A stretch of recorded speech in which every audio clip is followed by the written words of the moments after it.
meeting Miko Matsumura, founder of Evercoin. Good afternoon. Oh yes, nice to be here. So the first question will be concerning the growing hype tendency over the blockchain. So lots of companies want to integrate the blockchain system into their businesses, and is it true that most of them do not realize what does the blockchain mean, and so they use the blockchain just to use the blockchain? Yeah, I think that's a great observation. To me, I describe blockchain as, especially for example, the Bitcoin blockchain, as a very slow database that you use when you don't trust anyone. And the question becomes, why would an enterprise use such a blockchain, right? Since the purpose of an enterprise in most cases is to be trusted. So in some ways, like, the notion of decentralization doesn't really work without, like, cryptocurrency. So talking about the cryptocurrencies, there are plenty of them and the cryptocurrency stock exchange.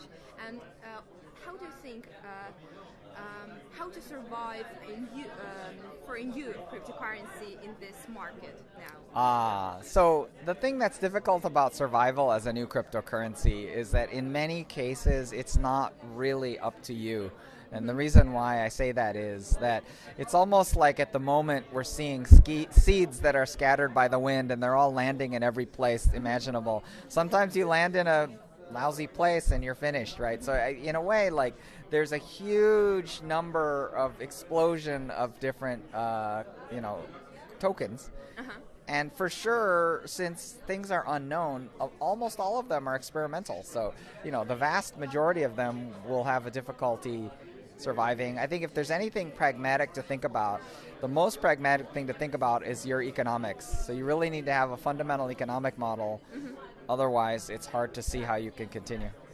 So can the cryptocurrencies become a target for hackers attack? Or if yes, so how to prevent it? So to me, it's never about the blockchain, which is very reliable. It's always about the humans. So it's easy to attack the human mind, which is very gullible and easy to trick. So I think the thing that's important is to have proper security procedures, and if you have procedures, then, if you have audited or approved procedures, it decreases the chance for human error, because human error is where the vulnerability is. The blockchains are reliable. So since the cryptocurrencies have a decentralized system, it's indeed hard to control their use, by legal framework. And who, in your opinion, can the government make accountable? So the users or other types of agents? Well, I think there are always going to be regions of centralization. So, I think that centralized exchanges can be a point of control. There are also areas where users aggregate. So I think there's places, websites, there's definitely points of centralization. So I think that, there's no way for the entirety of all crypto commerce to be decentralized. So, I think the government will have places to go. So what countries do you think have created the most advantageous conditions for future development of the blockchain system? I'm very bullish on what's happening in Japan. I think Japan has embraced cryptocurrency in a wonderful way. I think that we're actually seeing positive indication. South Korea just opened ICO investment to institutions, and so we're seeing softening there. We're hearing rumors about China perhaps reopening the idea of an ICO. So I feel like the general tendency is towards liberalization. I feel like that's an exciting trend. So what about the post-Soviet countries?